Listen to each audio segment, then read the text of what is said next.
When our parents passed away, the state social worker asked which relative I wanted to stay with. I was 10, and I made the worst mistake of my life. At 10, you base your decisions on who has the biggest television, who buys the best snacks, and who lets you play video games until midnight. That was my Uncle Richard. He smelled like expensive sandalwood cologne and fresh leather car seats. He let me eat pizza for breakfast, and always called me champ because we used to play mini golf on Sunday afternoons. So, when the lady in the beige pantsuit sat me down in that sterile child services office and asked where I wanted to go, I pointed at my uncle without a second thought. I thought I was picking the permanent vacation. My older sister's name was Maya. She was barely 22, working double shifts at a diner, always exhausted. She heard my decision from the hallway. She drove me to Richard's house later that evening and didn't speak a single word the entire ride, both hands gripping the steering wheel, jaw clenched tight. I dozed off in the passenger seat. When we arrived, she carried my 2 duffel bags to the porch, hugged me tight, and drove away. I never once considered the absolute heartbreak I had just handed her. I was 10. The universe revolved entirely around my immediate comfort. Uncle Richard was an incredible weekend uncle. He had a booming laugh and bought me whatever I wanted. But the full-time version, school forms, doctors, emotional support, cooking a basic meal, was entirely foreign to a 45-year-old corporate lawyer. He wasn't malicious. He was just a bachelor completely out of his depth. The massive refrigerator in his Alpine, New Jersey mansion was always empty except for sparkling water and expired takeout boxes. My school uniform sat unwashed in a basket for weeks. He missed my middle school orientation entirely. He forgot my dental surgery appointment twice. The third time he forgot to pick me up from basketball practice, my coach, Mr. Harrison, pulled me aside at 6:15 p.m. and asked if everything was all right at home. Everything is perfect, I lied. I was 11 and desperate to pretend I hadn't made a terrible choice. Maya took me on alternating weekends. She made homemade baked ziti in her cramped Queens apartment. It was a tiny, rundown place, but it felt incredibly safe because she actually looked at me when I spoke. When she dropped me back at the mansion on Sunday nights, she would hug me so fiercely my ribs ached. I noticed it, but I didn't get it yet. She was trying to absorb enough of me to last the next 14 days. I was just worried about missing my favorite television show. She was quietly holding a broken family together. Uncle Richard decided to launch a massive campaign for state senate during my 3rd year there. His political operation completely took over the mansion. His ruthless campaign manager, Victoria, practically moved in and started treating me like a PR liability. They needed office space by October. My massive corner bedroom suddenly became their phone banking headquarters. I was relocated to the tiny guest quarters above the detached garage. It was 70 feet from the main house, freezing cold, and smelled like exhaust fumes. I convinced myself it was cool to have my own space. I learned to sleep wearing a heavy winter coat. Victoria wasn't evil. Evil would have been easier to fight. Victoria was just exclusively devoted to the election. Her ecosystem prioritized the campaign optics, and I received whatever scraps of attention fell off the table. In November, they spent $25,000 on a catered fundraising gala. I couldn't even get $20 for a school field trip. In March, they hired a $150 an hour media consultant for Richard. I was failing algebra and got told to watch free online tutorials. It wasn't explosive abuse, but it built up like rust, slow, corrosive, and heavy. I forgot to call Maya on her 26th birthday. It was a Tuesday. Nobody reminded me. I went to sleep that night realizing how incredibly close I came to losing the only person who actually loved me. The guilt was suffocating. A week later, I looked up the New Jersey transit schedule. I found the 3:10 p.m. train out of Tenafly, transferring at Penn Station, then the subway deep into Queens. It was exactly 85 minutes each way. I told Victoria I had joined the debate club, started withdrawing cash, and showed up at Maya's door at 4:35 p.m. Maya opened the door before I even knocked. Her face went white. "You're not supposed to be here," she whispered, glancing over my shoulder at the street. "Did anyone follow you?" Before I could answer, a car door slammed somewhere behind me. I turned around and froze. It wasn't Victoria's black sedan. It was Richard's. He didn't slam the door. Richard never slammed doors. He pushed it shut with a quiet, expensive-sounding click that carried perfectly down the narrow, trash-strewn street. He was wearing a charcoal wool overcoat, his posture completely relaxed, taking in the cracked sidewalk and the peeling paint of Maya's building, like he was inspecting a property he intended to bulldoze. Victoria stepped out of the passenger side. She wasn't looking at the building. She was looking at her phone, her thumbs moving at lightning speed. Maya grabbed my shoulder and pulled me half a step behind her. Her fingers dug into my collarbone. She wasn't afraid of him physically. That took me years to understand. She was afraid of the machinery he brought with him. "Richard," Maya said. Her voice was steady, but her hand was shaking. "He just got here. I was going to call." "You weren't going to call, Maya," Richard said, stopping at the bottom of the concrete steps. He didn't raise his voice. He sounded like he was ordering a coffee. His phone has GPS tracking. "We've been watching his little blue dot cross the George Washington Bridge for the last hour. I canceled a meeting with the local teachers union to drive out to Queens. He missed me," Maya said. "He's a kid. He took a train." Victoria looked up from her phone. A 13-year-old crossing state lines without notifying his legal guardian constitutes a flight risk. If a reporter from the local paper catches wind that the family values candidate has a runaway nephew living in a borough, we spend a week doing damage control. "He's not a runaway," Maya snapped, her volume rising just a fraction. "He came to see his sister. He violated the terms of the guardianship arrangement," Richard corrected smoothly. He finally looked directly at me. His eyes were completely flat. "Get your bags. We're going home." "I don't have bags," I said. My voice cracked. I hated that it cracked. "I just came for dinner." "You're missing dinner," Richard said. "Get in the car." I looked up at Maya. I wanted her to tell them to go to hell. I wanted her to pull me me inside, lock the deadbolt, and tell them I was staying. She looked at Richard, then at Victoria, and I saw the absolute defeat wash over her face. She let go of my shoulder. Go with him, she whispered. Maya, no, I started, but she cut me off. Go with him, right now. She leaned down, her voice dropping so low they couldn't hear. If he calls child services and reports you as a flight risk while living under his roof, they'll reassess the placement. I make $19 an hour, buddy. I don't qualify for custody. If you leave his house, you don't come to me. You go to the state. Do you understand? I felt the blood drain from my face. I nodded. I walked down the steps. The cold air bit at the back of my neck. I climbed into the back of Richard's leather-scented SUV. Victoria got in the front, immediately dialing a number and speaking in rapid, clipped sentences about rescheduling the union rep. Richard got in the driver's seat. He didn't look at me in the rearview mirror. He just put the car in drive and pulled away from the curb. I watched Maya standing on the porch until she was a blurry shape in the distance. The ride back to New Jersey was completely silent, except for Victoria's hushed phone calls. When we finally pulled through the iron gates of the Alpine house, Richard parked the car and turned the engine off. He sat there for a long moment, his hands resting on the bottom of the steering wheel. The garage is no longer suitable, he said quietly. It's fine, I mumbled. I don't mind it. It's not a request, Richard said. Victoria, coordinate the movers. I want his things back in the main house by tomorrow afternoon. Second floor, the room next to the laundry. The campaign interns can use the garage. Understood, Victoria said without looking up. And find us a supervisor, Richard added. Someone young, respectable, a grad student. I want him escorted to and from school, and I want him in the house by 4 o'clock every day. No more debate club. No more unmonitored transit. He opened his door and walked into the house. 2 days later, I met Caden. Caden was 24, working on his master's in public policy at Rutgers. He wore chinos, ironed button-down shirts, and wire-rimmed glasses. He was technically hired as my academic tutor, but we both knew exactly what his job was. He was my handler. Caden picked me up from middle school every day in his silver Honda Civic. He sat at the kitchen island while I did my homework. He monitored my internet usage. If I wanted to go to the park, Caden came with me, sitting on a bench 30 feet away reading a textbook. He wasn't mean. In fact, he was aggressively pleasant. He asked about my day, offered to help with my algebra, and bought me iced coffees. But he never let me out of his sight. Richard is just worried about you, Caden told me one afternoon in late April. We were sitting at the massive mahogany dining table. I was staring at a worksheet. The campaign puts a lot of stress on the household. He just wants to make sure you're safe. He wants to make sure I don't ruin his poll numbers, I said. Caden offered a tight, practiced smile. He's your family. He cares. I stopped fighting it. There was no point. The house was a fortress of campaign flyers, ringing phones, and staffers in business casual. I became a ghost haunting my own life. I woke up, went to school, got picked up by Caden, did my homework, and went to sleep. I was allowed to call Maya on Sunday evenings for exactly 20 minutes, always from the landline in the kitchen, always with Caden sitting in the next room. We kept our conversations entirely superficial. The weather, her shifts at the diner, my math grades. We were both terrified of saying anything that might trigger a consequence. It wasn't until May that I realized exactly how deep the machinery ran. Caden had a mild stomach bug and spent most of a Tuesday afternoon in the downstairs bathroom. I was supposed to be reading a history textbook in the kitchen. Instead, I wandered into the front hallway. The mail had been dropped on the entryway credenza. I usually ignored it. It was just stacks of campaign donations and bills. But a thick, ivory envelope caught my eye. It was addressed to Richard, but my parents' names were in the return address corner, printed just beneath the logo for Trask and Ravenswood Wealth Management. I checked the hallway. Empty. The faint sound of Caden throwing up echoed from the bathroom down the hall. I slid my finger under the flap and tore it open. It was a quarterly statement. I didn't understand most of the financial jargon, words like fiduciary, disbursement, and liquid assets, but I understood the numbers. When my parents died, I had assumed there was nothing. A modest life insurance policy that paid for the funeral, maybe. Maya was working double shifts just to pay rent in Queens. If there was money, she would have had it. But there was a line item at the bottom of the first page. Total trust value, $1.24 million.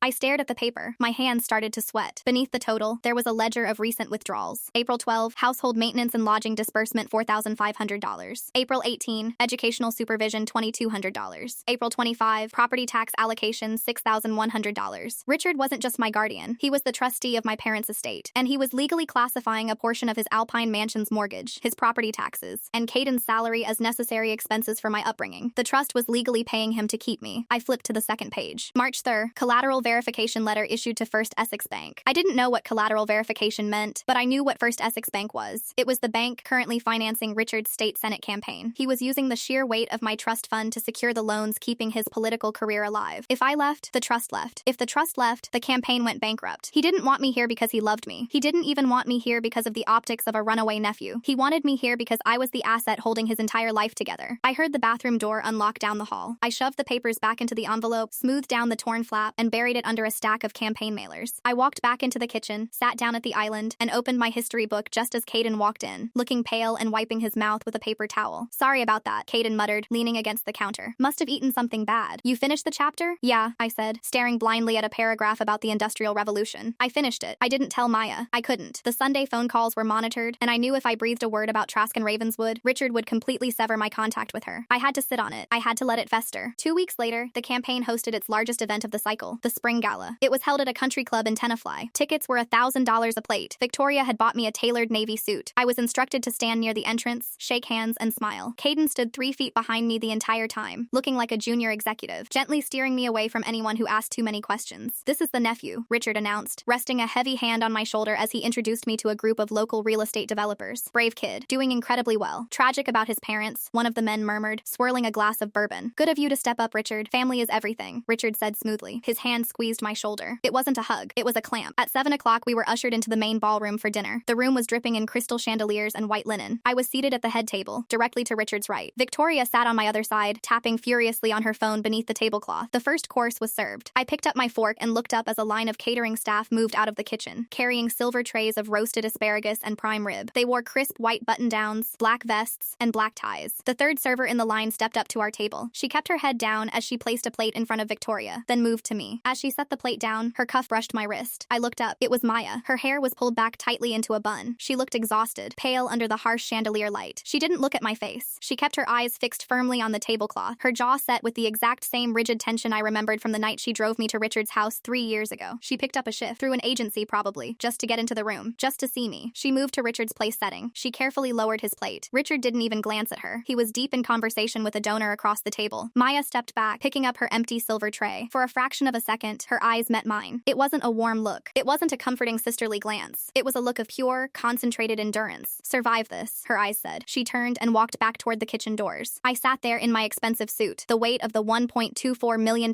trust fund pressing down on my chest, watching my sister carry dirty plates for minimum wage to fund the man who was keeping us apart. The rest of the dinner was a blur of clinking silverware and forced laughter. I didn't eat a single bite of my prime rib. Every time the kitchen doors swung open, my stomach tightened. But Maya didn't come back to our table. They assigned a different server to us for the dessert course, a young guy with a nervous sweat on his upper lip. I kept glancing toward the back of the room, scanning the white aprons, but she was gone. Victoria noticed. Of course she did. She didn't say a word to me, but right after the plates were cleared, I saw her slip away from the table and pull the catering manager aside near the coat check. She handed him what looked like a business card, spoke for about 20 seconds in a hushed, flat tone, and then returned to her seat. I knew exactly what had happened. Maya wasn't just removed from our section. She was probably never going to get a shift through that agency again. The ride home was agonizing. Richard was in a euphoric mood. The gala had pulled in over $200,000 in pledges. He sat in the back of the SUV with Victoria, poring over a spreadsheet on her iPad, talking about media buys and television spots. I stared out the window at the dark trees of the Palisades flashing by. I wasn't just a prop anymore. I was the silent partner bankrolling the whole operation. The next morning, Caden dropped me off at school. "Have a good one, bud," he said, tapping the steering wheel. "I'll be right here at 3:15. I walked through the double doors, waited until I was out of his line of sight, and went straight to the library instead of homeroom. I needed internet access that wasn't routed through the network at Richard's house, which I knew Caden monitored. Our school library had a row of outdated Dell computers in the back corner. I logged in using the generic guest student account, my heart hammering against my ribs. I typed Trask and Ravenswood Wealth Management into the search bar. The website was exactly what you'd expect. Slate gray background, pictures of older men in expensive suits shaking hands, phrases like intergenerational wealth preservation and fiduciary excellence. I clicked on the directory. There were dozens of partners. I didn't know who handled my parents' account. I didn't even know what a trust document actually looked like, but I found a phone number for the primary New York office. I memorized it. I repeated it in my head over and over until it became a rhythm. During lunch, I found Jasper. Jasper was a kid in my science class whose parents let him have an unrestricted smartphone. He was oblivious to my home life. He just thought I was the lucky rich kid who lived in a mansion. I traded him my unopened bag of premium beef jerky from Richard's pantry for 10 minutes with his phone in the boys' bathroom. I locked myself in a stall and dialed the number. "Trask and Ravenswood. How may I direct your call?" the receptionist asked. "Hi," I said. I tried to make my voice sound deeper, less like a terrified 8th grader. "I need to speak to someone about a trust account. The last name is..." I gave my parents' last name. "One moment, please." Hold music played. It was classical piano. It felt like it lasted for an hour. Finally, a woman picked up. "This is Sable. How can I help you?" "Hi, Sable. I'm calling about my parents' trust. They passed away. My uncle Richard is the trustee." There was a pause on the line. The sound of a heavy keyboard clacked in the background. "I see the account here. To whom am I speaking?" I gave her my name. "I see. Well, as you are the minor beneficiary, I can't discuss the specifics of the disbursements with you directly. All inquiries need to go through the acting trustee, which is your uncle. Is he available?" "No," I said quickly. "No, he's busy. I just wanted to know, if he's using the money for his campaign, is that allowed?" He took out a collateral verification letter for First Essex Bank. The typing stopped instantly. The silence on the phone was heavy. "Who told you that?" Sable asked. Her voice had dropped an octave. It wasn't polite customer service anymore. It was sharp, guarded. "Nobody told me. I saw the mail." "Listen to me very carefully," Sable said. "Trask and Ravenswood operates strictly within the legal bounds of the trust documents provided by the grantor. Your uncle has broad discretionary powers for maintenance, lodging, lodging, and standard of living. Any loans secured against the trust are his personal legal matter, assuming they meet the fiduciary baseline. But it's my money, I said, my voice cracking. He's using it for his election. I cannot discuss this with a minor, she said firmly. If there is a dispute regarding guardianship, that is a matter for family court. I have to disconnect this call now. Have a good day. The line went dead. I stared at Jasper's phone. I had thought calling the bank would fix it. I thought they would be horrified to learn Richard was siphoning off my future to pay for yard signs and catering. But Sable's reaction told me everything I needed to know. They knew exactly what he was doing. They were the ones who structured it for him. It was legal. Or, at least, it was legal enough for a massive wealth management firm to sign off on it without flinching. I gave the phone back to Jasper and walked through the rest of the day in a daze. When Caden picked me up at 3:15, he was holding a glossy folder. Good news, he said, pulling out into traffic. Victoria got the proofs back from the photographer. You and Richard look great. They're going on the new mailers going out next week to the entire district. He handed me a piece of paper. It was a mock-up of a campaign flyer. There was a picture of me and Richard standing on the front porch of the mansion. He had his arm around me. We were both wearing sweaters. He looked like the ultimate paternal figure, stepping in to raise his orphaned nephew. Beneath the photo, bold blue letters read, "Family first. Integrity always. Richard for Senate. They're printing 50,000 of them," Caden said proudly. I handed the paper back to him. Cool. When we got back to the house, the campaign was in overdrive. Volunteers were packing boxes in the dining room. Phones were ringing off the hook. I walked upstairs to my room, the one next to the laundry room, carefully placed back inside the fortress. My phone vibrated in my pocket. It was a text from an unknown number. I didn't recognize the area code. "Hey kiddo, it's me. Don't reply to this. They fired me from the agency this morning." The lady in the black dress complained to management. "It's okay. I found a new shift at a warehouse in Astoria. I just wanted you to know I saw you. I love you." I read the text 3 times. Then, remembering Caden's routine checks of my phone, I deleted it and cleared my cache. I sat on the edge of my bed. The house hummed with the sound of Richard's political machine below me, fueled by my parents' money, actively destroying my sister's life just to keep the narrative clean. Running away wasn't going to work. Maya was right. If I ran, Richard would just use the state to drag me back. If I called the lawyers, they just protected Richard. 2 days later, the dynamic shifted again. Not because of me, but because of the state of New Jersey. I was sitting at the kitchen island doing my math homework while Caden drank a protein shake. The front door chimed, and a few moments later, Victoria walked into the kitchen. She didn't look at Caden. She walked straight to the refrigerator, grabbed a bottle of sparkling water, and looked at me. "Tomorrow at 4 o'clock, a woman named Hester is coming to the house," Victoria said, twisting the cap off the bottle. "She's a caseworker from the Department of Child and Family Services. It's a standard biennial guardianship review. It was supposed to happen last month, but we postponed it due to the primary debates." My pencil stopped moving. "She's going to sit down with you and ask you some questions," Victoria continued, leaning against the marble counter. "It's a formality. She wants to see that you're well-fed, doing well in school, and adjusting. You're going to tell her that Caden is a wonderful tutor, that you love your new room on the 2nd floor, and that Richard is very supportive of your extracurriculars." "I don't have extracurriculars," I said quietly. "You made me quit debate club." Victoria's eyes narrowed just a fraction. "You're going to tell her that you decided to focus on your academics this semester. Do we understand each other?" I looked down at my math worksheet. A state social worker, the person whose entire job was to make sure I was in a safe environment. It was the exact opening I had been desperate for. If I told her about the trust fund, about being locked in the garage, about Maya getting fired because Victoria blacklisted her, they could pull the guardianship. "Do we understand each other?" Victoria repeated. Her tone was perfectly level, but it carried the weight of an anvil. "Yeah," I mumbled. "I understand." "Good," she said, setting the water down. "Richard will be home at 3:30 to greet her. Wear the blue polo shirt Caden bought you." She walked out of the kitchen, her heels clicking sharply against the hardwood floor. Caden went back to drinking his shake, completely unbothered. I stared at the fractions on my paper. A caseworker was coming. I had less than 24 hours to figure out if I was brave enough to tell a stranger the truth, and more importantly, if the truth was enough to save me, or just enough to get Maya completely destroyed. I didn't sleep that night. Every time I closed my eyes, I saw Maya holding that silver tray, her knuckles white, her face perfectly blank under the harsh country club lights. The next morning, the mansion didn't look like a political headquarters anymore. Victoria had orchestrated a complete superficial reset of the ground floor. The boxes of campaign flyers were shoved into the garage. The whiteboards with polling numbers were hidden in Richard's study, the heavy oak doors locked. Victoria had even hired a cleaning crew to come at 6 in the morning to polish the hardwood floors and wipe down the baseboards. She was burning a ridiculously expensive vanilla and sandalwood candle in the foyer. The whole place smelled like a model home. When Caden picked me up from school, he didn't play his usual indie rock playlist. He drove in silence, his fingers tapping anxiously on the steering wheel. "Remember what Victoria said," he told me as we pulled into the driveway. "Just be honest about how good you have it here. This is a formality. Don't overthink it." He was nervous. That meant Richard was nervous. For the first time in 3 years, I realized they were actually afraid of something. They were afraid of a badly paid government employee with a clipboard, because she was the only person who held the legal authority to look behind the curtain. I walked inside and went straight upstairs to change into the blue polo. I stared at myself in the bathroom mirror. I looked like a miniature version of the guys in the country club. I looked like an asset. At exactly 3:55 p.m., the doorbell rang. I walked out to the top of the stairs and looked down into the foyer. Richard was already there, wearing a casual, unbuttoned cardigan over a crisp dress shirt, the universal uniform of a wealthy man trying to look approachable. He opened the door, and there was Hester. Hester was in her late 50s. She wore a beige trench coat coat that looked like it had been rained on too many times, and sensible, thick-soled black shoes. She carried a battered leather tote bag that was visibly overflowing with manila folders. She looked exhausted in a way that sleep couldn't fix. It was the exact same kind of exhaustion Maya carried, just in a different uniform. "Hester, wonderful to finally meet you," Richard said, his voice booming with manufactured warmth. He extended his hand. Come in, come in. Can I get you some water? Coffee? Just water is fine, Mr. Ravenswood," she said. Her voice was flat, professional, entirely immune to his charm. She stepped into the foyer and looked around, taking in the crystal chandelier and the sweeping staircase. Her eyes caught mine. "You must be the young man of the hour." I walked down the stairs. Richard put his heavy hand on my shoulder the second I reached the bottom step. "We've been looking forward to this," Richard lied effortlessly. "We were just about to sit down in the kitchen. Caden, our tutor, is pulling some snacks together." We moved into the kitchen. The marble island was completely clear of campaign debris. Caden had set out a plate of fresh fruit and artisanal crackers. He smiled brightly at Hester, introduced himself as a Rutgers grad student focusing on child development, and offered her a glass of sparkling water. It was a perfectly choreographed play. Hester sat down on one of the high-backed bar stools. She pulled a thick file from her tote bag and clicked her pen. "I appreciate the hospitality," Hester said, looking at Richard, "but as per standard protocol, I need to conduct the primary interview with the minor in private. I'll speak with you and your staff afterward." Richard's smile didn't waver, but I felt his fingers dig slightly into my shoulder blade before he let go. "Of course. Protocol is protocol. Caden and I will be in the living room if you need anything." They walked out. The kitchen swung into heavy, expectant silence. Hester didn't start right away. She took a slow sip of her water, looking at me. She wasn't an idiot. She had been in hundreds of houses. She knew when a place had been staged for her arrival. "Nice shirt," she said finally. "Did you pick it out?" "Victoria bought it," I said. "Who is Victoria?" "My uncle's campaign manager." Hester made a small note on her pad. "I see. And how are things here?" "The report says you've transitioned to the main house from the guest quarters. Is your new room comfortable?" "It's fine," I said. My heart was beating so hard I was sure she could see it through the cotton of my polo. This was it. The door was open. I just had to walk through it. "Just fine?" Hester asked gently. "Your grades took a slight dip in the spring, but they seem to be recovering now that Caden is on board. Do you like Caden?" "He's okay," I said, looking down at my hands. I took a breath. "He follows me everywhere." Hester stopped writing. She looked up, her expression completely neutral. "Follows you? You mean he supervises your schedule?" "He doesn't let me go anywhere alone. He monitors my phone." I looked at the hallway to make sure it was empty. I lowered my voice. "My uncle doesn't want me here. He just wants the trust fund." I said it. I actually said the words out loud to an adult with power. For a split second, I felt a massive rush of adrenaline. I waited for her eyes to widen. I waited for her to ask me exactly what I meant, to demand to see the bank statements, to storm into the living room and confront Richard. Instead, Hester sighed. It wasn't a shocked sigh. It was a tired, heavy exhale. She opened the file in front of her and pulled out a single sheet of paper. "I know things can feel overwhelming when a guardianship changes," Hester said, her voice dropping into a gentle, patronizing tone that made my stomach twist. "And I know teenagers often feel like they're being unfairly monitored. Your uncle disclosed to the department that you attempted to run away across state lines a few weeks ago." I froze. "I didn't run away. I went to see Maya, my sister." "I know," Hester said, "but you took unmonitored public transit without notifying your legal guardian. Given the high-profile nature of your uncle's current career, he instituted stricter supervision protocols. Frankly, from a child welfare perspective, ensuring you have constant adult supervision after a flight incident is exactly what we want to see a guardian do." "No," I said, desperation leaking into my voice. "You don't understand. He's using my parents' money, the bank account. He took out loans. The state doesn't audit trust accounts unless there's a criminal complaint filed by a beneficiary of age, or an external fiduciary board," Hester interrupted, not unkindly, but firmly. "My job is to make sure you have a bed, food, and a safe environment. You live in a multi-million-dollar home. You have a private, educated tutor. Your physical needs are overwhelmingly met. I want to live with Maya," I pleaded. I didn't care how pathetic I sounded anymore. "Please, just let me go back to Maya. I'll sleep on her couch." Hester looked at me for a long time. The pity in her eyes was worse than Victoria's coldness. She turned the sheet of paper around and slid it across the marble island toward me. "I received this via courier from your uncle's legal counsel yesterday afternoon," Hester said softly. I looked down at the document. The header read, "Voluntary relinquishment of visitation and secondary custody rights." My eyes scanned the dense legal text. Words jumped out at me like physical blows. "Whereas the secondary party acknowledges severe financial hardship. Whereas the secondary party admits an inability to provide a stable residential environment, agrees to immediately suspend all alternate weekend visitations." At the bottom of the page, signed in blue ink, was Maya's distinct, looping signature. Next to it was a notary stamp. "She didn't write this," I whispered. My throat felt like it was closing up. "She wouldn't do this. She signed it legally, and of her own volition," Hester said gently. "I spoke to her on the phone this morning to verify. She confirmed that she cannot afford to house you, and she feels it's best for your stability that you remain here full-time. She waived her right to contest the placement." The room tilted. The faint smell of Victoria's vanilla candle suddenly made me nauseous. Maya hadn't just been fired from the catering agency. Richard had gone after her. He had sent his lawyers to her cramped Queens apartment, or maybe to the warehouse in Astoria. He had threatened her, maybe with legal fees she couldn't afford, maybe with police involvement regarding my kidnapping when I ran away. He had found her breaking point, and he had applied enough pressure to snap it. She spoke to her on the phone this morning. Maya had to verbally confirm it to the state. She had to sit on the phone in her freezing warehouse and tell this woman that she didn't want to see me anymore, just to keep Richard's lawyers from destroying whatever was left of her life. So, Hester said, pulling the paper back and placing it into the folder. Given that your sister has formally withdrawn from the arrangement, the alternative to this house is not Queens. The alternative is a group home or state foster placement. She picked up her pen and looked at me. I'll ask you again, Hester said. Are you safe in this house? I stared at the spot on the marble counter where Maya's signature had just been. If I said no, they took me away. I wouldn't go to Maya. I would go into the system. And Richard would keep the money anyway, because the trust was locked up in his loans. He would win, and I would lose the only leverage I had left, my physical presence in this house. I looked up at Hester. I blinked the moisture out of my eyes and forced my face to go completely slack. I'm safe, I said. My voice sounded dead. It sounded like an adult's voice. Is Caden a good tutor? He's a great tutor. Does your uncle support your education and well-being? Yes, he supports me. Hester nodded, checking 3 boxes in rapid succession. She didn't press further. She had exactly what she came for. A clean report, a wealthy guardian, and a problem she didn't have to deal with anymore. She spent another 10 minutes asking about my favorite subjects in school and what I wanted to be when I grew up. I gave her robotic, perfect answers. When she finally packed up her tote bag and walked into the living room, Richard and Caden stood up immediately. Everything is in perfect order, Mr. Ravenswood, Hester said, shaking his hand again. You have a bright young man on your hands. The department will formally close the review pending my submission of this file tomorrow. Thank you, Hester, Richard said, walking her to the front door. We're just doing our best. Family first, right? Right, she said, and walked out into the fading afternoon light. When the door clicked shut, the tension in the house vanished instantly. Caden let out a long breath and headed back toward the kitchen to eat the artisanal crackers. Richard turned around and looked at me standing at the top of the foyer stairs. He didn't smile. He just gave me a single, slow nod of approval. He knew exactly what had happened in that kitchen. He knew I had seen the waiver, and he knew I had folded. He had successfully broken the only external lifeline I had. I turned around and walked back to my room. I shut the door and sat on the edge of the mattress. I didn't cry. Crying was for kids who thought someone was coming to help them. Richard had a law degree, an endless supply of my parents' money, and a political machine behind him. He fought with contracts, non-disclosure agreements, and state social workers. He fought a war Maya could never win because she was fighting with bare hands. If I wanted to hurt him, if I wanted to get Maya back, I couldn't do it by calling the bank or begging a caseworker. I had to dismantle the one thing he was sacrificing us to build, his campaign. The next afternoon, Caden took me to the campaign's secondary field office in Hackensack for 2 hours because the house was being sprayed for pests. The field office was a chaotic mess of folding tables, half-eaten pizza, and ringing phones. Victoria was in a glass-walled conference room, screaming at a vendor over speakerphone. Caden set me up at a desk in the corner with my history homework and sat beside me, scrolling through his phone. I pretended to read, but I was watching the room. I was looking for a weak link. Victoria was impenetrable. Caden was entirely bought. The senior staffers wouldn't look twice at a 13-year-old kid. Then I saw her. She was sitting 2 desks away, desperately trying to unjam a massive industrial printer. She looked about 19, wearing a faded college sweatshirt and glasses that kept slipping down her nose. Her desk was covered in empty energy drink cans and a stack of mail that she was supposed to be sorting. She had a lanyard around her neck that said Imogen, volunteer coordinator. She looked stressed, overworked, and completely invisible to everyone else in the room. Caden's phone buzzed. He looked at the screen, sighed, and stood up. I need to take this call from my thesis advisor. Stay right here. Do not move from this chair. He walked out the back door into the alleyway to get quiet. I immediately closed my textbook. I stood up, picked up a stack of blank envelopes from my desk, and walked over to Imogen. Hey, I said, keeping my voice low. She jumped slightly, smacking her elbow against the plastic tray of the printer. She looked down at me, frazzled. Oh hey, you're Richard's nephew, right? The guy on the flyers. Yeah, I said. I set the envelopes down on her desk. Victoria told me to bring these to you for the donor mailing. It was a lie, but Imogen didn't know that. She just groaned and rubbed her temples. Great, put them on the pile. If this printer doesn't start working, Victoria is going to actually murder me. I leaned in a little closer, looking at the stack of mail she was sorting. Some of it was outgoing flyers, but a lot of it was incoming envelopes, checks, donor forms, internal memos. I can help you sort the mail, I offered. Imogen blinked. Really? Your babysitter guy won't get mad? He's busy, I said, and I'm bored. Just tell me what goes where. She hesitated for a second, then shrugged. Honestly, you'd be saving my life. Open the envelopes, put the checks in the blue folder, and put any vendor invoices in the red folder. I'm going to go find a paperclip to pry this toner cartridge out. She walked away toward the supply closet. I sat down at her desk. I didn't care about the checks or the invoices. My eyes darted across the piles of paperwork, looking for anything that had the letterhead of First Essex Bank or Trask and Ravenswood. Richard's financial machine was running right through this office, and somewhere in the paper trail, there had to be proof of how deeply he was mingling the campaign funds with my trust. I opened 5 envelopes rapidly. Junk, an invoice for yard signs, a check for $50 from a retired teacher. I picked up a thicker manila envelope. It was marked confidential eyes only V. Sterling, Victoria's mail. I glanced at the back door. Caden was still pacing in the alley, arguing with his advisor. Victoria was still in the glass room, her back turned to me. I slid my thumb under the flap of the manila envelope and ripped it open. It wasn't a single document. It was a small stack of papers secured with a heavy black binder clip. The top page was a printed email chain. My eyes jumped straight to the subject line. First Essex/Ravenswood line of credit extension. I scanned the text. It was filled with words I only half understood. Liquidity ratios, bridge financing, delinquency risk, but the bolded numbers cut through the jargon. Richard's campaign was bleeding cash. The $25,000 galas, the media consultants, the 50,000 glossy mailers, he wasn't paying for them out of pocket. He was borrowing everything. Halfway down the page, there was an email from someone at First Essex Bank addressed directly to Victoria. Victoria, as discussed, the bank cannot extend the credit line a third time without supplementary collateral. The primary residence in Alpine is already heavily leveraged. To secure the final $400,000 push for November, we need to verify the continued stability of the secondary asset pool. Any change in guardianship status or residential location of the beneficiary triggers a default on the existing terms. I stopped breathing. It wasn't just that he was using my money to fund his life. It was worse than that. He was broke. The Alpine mansion, the leather-scented SUVs, the tailored suits, it was all a shell game. Richard was drowning in debt, and my parents' life insurance and savings were the only things keeping the bank from foreclosing on his entire life. If I left the house, the trust left. If the trust left, the bank called the loans. Richard wouldn't just lose the election. He would lose everything. I was the hostage keeping his creditors at bay. The heavy glass door of the conference room clicked open. I looked up. Victoria was walking out, rubbing the bridge of her nose, her phone clamped in her other hand. She was looking down at the screen, but her trajectory was perfectly straight. She was heading right for the volunteer desk. In the alleyway outside the back door, Caden turned around, shoving his phone into his pocket. He was coming back in. Panic seized my chest. I couldn't put the papers back in the envelope. It was visibly torn down the middle. I grabbed the top 2 pages of the email chain, folded them frantically in half, and shoved them into the middle of my open history textbook. I slammed the heavy book shut. I tossed the rest of the stack back into the ripped manila envelope and pushed it slightly toward the center of the desk, just as Imogen emerged from the supply closet, triumphantly holding a bent paperclip. Found one, she announced, marching toward the jammed printer. Victoria arrived at the desk 3 seconds later. She didn't even look at me. Her eyes landed immediately on the torn manila envelope sitting next to the blue folder of checks. Her entire posture went rigid. The air in the room seemed to drop 10 degrees. Imogen, Victoria said. Her voice wasn't loud. It was perfectly, terrifyingly calm. Imogen froze, the paperclip hovering over the printer tray. She turned around, pushing her slipping glasses up her nose. Yes, miss. Sterling? Victoria pointed a perfectly manicured finger at the desk. Did you open this? Imogen blinked, walking over. She looked at the torn envelope, then at the pile of mail she had left me to sort. She looked at me. My hands were flat on the cover of my history book. My heart was beating so fast I was afraid I was going to pass out. If I confessed, if I told Victoria I opened it, they would search me. They would find the paper. They would know I understood the leverage. Caden was walking through the back door now, wiping rain off his jacket, taking in the scene.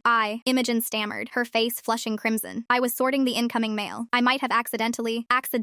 Victoria interrupted. She picked up the torn envelope, her knuckles white. It is stamped confidential eyes only, in red ink, half an inch thick. You accidentally ripped it open while sorting standard donor checks? I didn't read it, Imogen said quickly, panic rising in her throat. She looked at me again, an unspoken question in her eyes. Did you do this? I stared back at her. My face was completely blank. I felt sick to my stomach. I was letting her drown, just like I had let Maya drown, just to protect myself. This is a political operation, not a daycare for careless undergrads, Victoria said, her voice slicing through the low hum of the office. A few other staffers had stopped talking and were staring at the floor. This envelope contains proprietary financial data. If you lack the basic literacy to distinguish between junk mail and classified internal documents, you have no business in this office. I'm sorry, Imogen whispered. Her eyes were welling up with tears. It was a mistake. Grab your bag, Victoria said. You're done. Miss Sterling, please. I need this internship for my poli-sci credit. I will email your department head this afternoon and inform them that you were dismissed for mishandling confidential materials, Victoria said coldly. Leave the lanyard on the desk. Get out. Imogen stood there for a second, her shoulders shaking. She pulled the lanyard over her head, set it quietly on the desk next to my textbook, grabbed her backpack from under her chair, and walked out the front door into the rain. Caden walked over, looking between Victoria and me. Everything okay? Fine, Victoria snapped, clutching the half-empty envelope. She glared at Caden. I thought I told you to keep him out of the main operational pathways. He was just doing his homework, Caden said defensively, gesturing to my closed textbook. He hasn't moved. Keep it that way, Victoria said, and turned on her heel, marching back toward the glass conference room. Caden let out a breath and pulled out his chair. All right, bud, let's pack it up. House is clear of the exterminators. We're heading home. I nodded numbly. I slid the history book into my backpack, pressing it flat against the laptop sleeve so the folded pages wouldn't fall out. I zipped it shut. I walked out to Caden's Civic, got in the passenger seat, and stared out the window at the gray New Jersey sky. I had the paper. I had the proof. But as I sat in my room that night, staring at the folded pages under the glow of my desk lamp, the reality of my situation crushed me all over again. Who was I going to give it to? I couldn't just post it on the internet. Nobody cares about an anonymous screenshot from a teenager. The local news? I didn't know any reporters, and Caden monitored my phone and computer usage so heavily I couldn't even research a news tip line without him seeing the search history. The state? Hester had already proven that child services didn't care about the money as long as my bed was made. I needed a weapon, and all I had was a piece of ammunition I couldn't fire. 2 days later, the answer arrived in the mail. It was a Saturday morning. Richard was hosting a strategy breakfast in the dining room with Victoria and 3 local businessmen. Caden had given me permission to sit on the back patio with a book, provided I stayed in his line of sight from the kitchen window. Before I went outside, I walked past the front entryway. The mail had just been pushed through the brass slot in the heavy oak door. I stopped. I didn't usually care about the mail anymore, not since I found the trust statement. But right on top of the pile was a glossy, oversized postcard. It wasn't one of Richard's flyers. It was navy blue and gold. Restore integrity to District 9. Vote Marcus Farrow for state senate. Farrow. I had heard Richard yell that name at the television a dozen times. Marcus Farrow was the incumbent. He was the guy Richard was trying to unseat. According to the angry phone calls I overheard Victoria making, Farrow was a ruthless, entrenched politician with deep pockets and a team of opposition researchers who had been digging into Richard's past for months, trying to find dirt. I stared at the flyer. Farrow's face smiled back at me. He looked older than Richard, tired but sharp. At the bottom of the card was a physical address for his campaign headquarters in Fort Lee. I didn't need a reporter. I didn't need a social worker. I needed someone who wanted to destroy Richard Ravenswood as much as I did. I slipped the flyer under my shirt, walked out to the patio, and sat in the wicker chair. Caden gave me a thumbs up from the kitchen window. I opened my book, slid the flyer between the pages, and stared blindly at the text. Fort Lee was closer than Queens, but getting there was going to be infinitely harder than slipping onto a train. After my attempt to see Maya, Caden drove me to school, walked me to the front doors, and waited for me at the exact same spot at 3:15 p.m. every single day. He tracked the GPS on my phone. The house had an alarm system that chirped whenever an exterior door was opened. I was trapped in a luxury panopticon. If I wanted to get to Farrow's office, I had to do it during the only window of time when the machinery was looking the other way. School. On Tuesday, I put the folded First Essex emails and the Farrow campaign flyer into a plastic Ziploc bag. I put the bag at the very bottom of my backpack, underneath my gym clothes. Caden dropped me off at 7:45 a.m. Have a good one, champ, he said, waiting for me to step out of the car. See you at 3:15. See you, I said. I walked up the concrete steps and pushed through the heavy double doors of the middle school. I walked past the main office, past my locker, and straight toward the rear exit by the cafeteria loading dock. The doors back there didn't have alarms during school hours because the delivery drivers used them. Before I pushed the door open, I took my phone out of my pocket. I knew the second Farrow's people published the documents, Richard would pull my GPS data to see where I had been. Farrow's office was miles away from my middle school. I walked into the boys' bathroom across from the cafeteria. It was empty. The morning bell was about to ring. I opened the trash can, wrapped my phone in a wad of paper towels, and shoved it deep into the bottom of the bin, beneath the wet trash from yesterday. My blue dot would stay exactly where it was supposed to be. I walked out the back door into the crisp morning air. I had 7 hours before Caden expected me at the front curb. I pulled my hood up, kept my head down, and started walking toward the bus stop on the main avenue. My heart was pounding a frantic rhythm against my ribs. I wasn't just breaking the rules this time. I was burning the house down. The bus ride to Fort Lee took 40 minutes. I sat in the very back, watching the manicured lawns of Bergen County give way to denser commercial strips. Every time the bus stopped, I expected a police car to pull up. I expected Richard in his charcoal coat, but nobody came. I was just a kid cutting school on a Tuesday. I got off exactly where the Farrow flyer instructed. It was a strip mall. Next to a dry cleaner and a discount shoe store, there was a glass storefront completely plastered in navy blue and gold signs. I stood on the sidewalk for a long time. If I walked through those doors and handed over the papers, there was no going back. Richard's campaign would collapse. His finances would implode. He would lose the house. But what would happen to me? If the trust was seized by the bank, Maya still wouldn't have any money to take me in. She had signed the waiver. I might end up in a group home anyway. I would be trading a comfortable prison for an uncomfortable one. I thought about Imogen crying in the field office. I thought about Maya holding that silver tray, her eyes perfectly blank, whispering, "Survive this." I didn't care about the money anymore. I just wanted to break his kneecaps. I pushed the glass door open and walked inside. Farrow's office was quieter than Richard's. It felt less desperate. There were a few older volunteers stuffing envelopes at a folding table, and a guy in his 30s drinking coffee behind a reception desk. He looked up when the bell on the door jingled. "Hey," he said, frowning slightly. "Shouldn't you be in school?" "I need to speak to whoever is in charge of opposition research," I said. My voice was remarkably steady. I didn't sound like a kid. I sounded like Victoria. The guy raised an eyebrow. He set his coffee down. "Opposition research? Kid, this is a local field office. We don't have a basement full of spies. Do you need a yard sign for a school project or something?" I unzipped my backpack, reached past my gym clothes, and pulled out the Ziploc bag. I took out the folded email chain and smoothed it flat on the reception desk. "My name is..." I told him my name. I tapped the paper. "My uncle is Richard Ravenswood. This is an internal email from First Essex Bank, proving he's illegally leveraging my minor trust fund to secure his campaign loans. If he loses the election, he goes bankrupt." The guy behind the desk stopped smiling. He looked at me, then looked down at the paper. His eyes tracked across the bolded numbers and the bank letterhead. "Where did you get this?" he asked, his voice suddenly very quiet. "I took it from his campaign manager's desk," I said. "Do you want it or not?" The guy didn't answer. He picked up his desk phone, dialed a 3-digit extension, and kept his eyes locked on mine. "Hey, David," he said into the receiver. "You need to come out front, right now." A door at the back of the office opened. David wasn't what I expected. I thought Farrow's campaign manager would look like Victoria, crisp, terrifying, dressed in something that cost a month's rent. David was in his late 40s, wearing a rumpled corduroy jacket over a faded blue button-down. He looked like a tired high school history teacher. He walked over to the reception desk, took one look at the guy behind the counter, and then looked at the paper. David read the emails in silence. His eyes tracked back and forth across the bolded numbers, the bank letterhead, the explicit mention of my trust fund, and the line of credit default. He read it twice. Then he looked up at me. "You're the kid on the flyers," David said. His voice was raspy, like he smoked a pack a day. "Yeah, how old are you?" 13. David picked up the paper, careful only to touch the corners. "You know, if we leak this to the press, Richard's lawyers will immediately claim it was obtained illegally. They'll say it's stolen mail. They'll bury us in injunctions before a single local paper can print it." "I don't want you to print it," I said. My hands were shaking. so I shoved them deep into my jacket pockets. I want you to use it. David tilted his head. Use it how? If he loses the election, the bank calls the loans, and he loses his house. If you show him this, he'll know you have him. Tell him he has to drop out of the race. Tell him he has to do it today, for family reasons. I swallowed hard, my throat sandpaper dry. But he only gets the deal if he signs full legal custody over to my sister Maya. He has to void the waiver he made her sign. If he doesn't, you send this to the state attorney general and the election board, and he goes to federal prison for defrauding a minor. The reception desk guy stared at me like I was an alien. David didn't look shocked. He looked at me with a sudden, intense baseline of respect. He was doing the political math in his head. Farrow was locked in a brutal, expensive primary. If Richard dropped out voluntarily, Farrow coasted to victory without spending another dime, and Farrow's hands would be entirely clean. No messy leaks, no mudslinging, just a quiet, backroom execution. He's your uncle, David said quietly. He's a thief, I said, and he's keeping me from my sister. Do we have a deal or not? David looked down at the emails again. He folded them carefully and slipped them into the breast pocket of his corduroy jacket. Go back to school, kid, David said. What time does your handler pick you up? 3:15. Make sure you're on the curb. He picked up his cell phone. I'm going to make a call to Farrow's legal counsel. Then I'm going to make a call to Victoria Sterling. I left the office. I didn't run. I walked to the bus stop with my head down, got on the local transit, and rode it back toward the middle school. The adrenaline was starting to wear off, replaced by a cold, heavy dread in the pit of my stomach. If David was lying, if Farrow's team just mailed the document back to Richard to show professional courtesy, I was dead. I slipped through the cafeteria loading dock doors at 2:50 p.m. The lunch ladies were mopping the floors. Nobody even looked at me. I went straight into the boys' bathroom, reached into the wet, foul-smelling trash can, and pulled out my paper towel-wrapped phone. I wiped it down with soap and water at the sink. No missed calls, no unread texts. The blue dot had never moved. At 3:15 p.m., I walked out the front doors. Caden's silver Civic was idling at the curb. I got in, tossed my backpack in the footwell, and buckled my seatbelt. Good day? Caden asked, merging into traffic. He was playing his usual indie rock playlist. He sounded completely normal. Yeah, I said. Normal. We pulled through the iron gates of the Alpine Mansion at 3:35. The second Caden put the car in park, I knew something was wrong. The front door was wide open. There were no volunteers carrying boxes. There were no phones ringing. The house was dead silent. I got out of the car and walked up the front steps, my backpack heavy on my shoulders. Caden followed me, frowning. Did they leave the door? Caden, the voice came from the living room. It was Victoria. We walked into the foyer. Victoria was standing near the fireplace. She wasn't holding her iPad. She wasn't looking at her phone. Her face was the color of ash. She looked at Caden, and then her eyes shifted to me. There was no anger in her expression. It was pure, unadulterated shock. Richard was sitting on the leather sofa. He looked like he had aged 10 years in 3 hours. His expensive cardigan was unbuttoned, his tie pulled loose. He was staring at the glass coffee table. Sitting on the coffee table were 3 pieces of paper. One was a printed copy of the First Essex Bank email chain. The other 2 were legal documents. Caden, Richard said. His voice was hollow. It didn't boom. It barely scraped the air. You're fired. Get your things and leave the property. Caden froze. Richard, what? What's going on? Leave, Victoria snapped, the first edge of panic bleeding into her voice. Right now, Caden. Don't ask questions. Just get out. Caden looked at me, then back at Richard. He didn't argue. He turned around and walked out the front door. A minute later, I heard his Civic pull out of the driveway. I stood in the center of the living room. The silence was suffocating. Richard slowly lifted his head and looked at me. He didn't yell. He didn't charge at me. He just stared at me, his eyes trying to map out how a 13-year-old kid had systematically dismantled his entire life between second period and lunch. Farrow's campaign manager called me at noon, Richard said softly. They sent a courier with copies of the emails. They gave me a deadline of 5 o'clock today to suspend my campaign and concede the race. I didn't say anything. I just kept my eyes locked on his. You went through Victoria's mail, Richard said. You stole financial documents. You broke the law. Call the cops, I said. Victoria flinched. Richard closed his eyes. We all knew he couldn't. If the cops came, the emails went into a police report. If they went into a police report, they became public record. Farrow had trapped him in a perfect box. If Richard fought, Farrow leaked the emails. Richard lost the election. The bank called the loans, and Richard went to prison. If Richard surrendered, he still lost the election, and he still lost the house. But he stayed out of a federal cell. Farrow was letting him choose the method of his own execution. The second document on that table, Richard said, pointing a shaking finger at the glass, is a formal press release withdrawing my candidacy. I cite unforeseen family health issues. He looked at the third document. The third, he whispered, is a notarized transfer of full physical and legal custody, along with complete control of the Trask and Ravenswood Trust, to Maya, effective immediately. I looked at the papers. My chest was tight. Did you sign it? Farrow's lawyers had a notary waiting outside the gates 10 minutes ago, Victoria said. Her voice was trembling. The political operative was gone. She was just a woman looking at the wreckage of her own career. It's signed. It's filed with the state. Richard leaned forward, resting his elbows on his knees. He looked at me, his eyes rimmed with red. You burned it all down, Richard said. The house, the campaign, the loans. The bank is going to foreclose on this property by the end of the month. I have nothing left. You never had it, I said. I turned my back to him. I walked past Victoria, who was staring at the floor, and I walked up the sweeping staircase to my room on the second floor. I didn't pack the tailored navy suit. I didn't pack the expensive polo shirts or the designer shoes. I took my 2 original duffel bags from the back of the closet. I packed my jeans, my faded t-shirts, and my history textbook. I walked back downstairs. Richard was still sitting on the sofa, perfectly still, like a statue in a museum that was about to be demolished. I walked out the front front door and stood on the porch. I didn't have to wait long. At 4:45 p.m., a beat-up Honda Accord rattled up the long, paved driveway. It parked right behind Victoria's black sedan. The driver's side door opened, and Maya got out. She was wearing her diner uniform. She looked exhausted, her hair messy, her apron still tied around her waist. She had clearly dropped everything the second she got the call from the state telling her the custody transfer had been aggressively expedited. She looked at the massive Alpine mansion. She looked at the perfectly manicured lawn. Then she looked at me, standing on the porch with my 2 duffel bags. She didn't ask questions. She didn't ask how it happened, or what Richard had done, or why she suddenly had her brother back. She just walked up the stone steps, wrapped her arms around my shoulders, and buried her face in my neck. She hugged me so fiercely my ribs ached. This time, I got it. She wasn't trying to absorb enough of me to last 14 days. She was just holding on to what was hers. "Let's go home," she whispered. I picked up my bags. I put them in the trunk of her car. I got in the passenger seat. Maya started the engine. She put the car in reverse, backing down the long driveway, out through the iron gates, and onto the main road. She gripped the steering wheel with both hands, but this time, her jaw wasn't clenched tight. The tension that had lived in her shoulders for 3 years was gone. The windows were rolled down, letting the New Jersey air blow through the car. I leaned my head against the glass. I was 13. The universe didn't revolve around my immediate comfort anymore. It revolved around the woman driving the car. And for the first time since our parents died, we were finally driving in the right direction.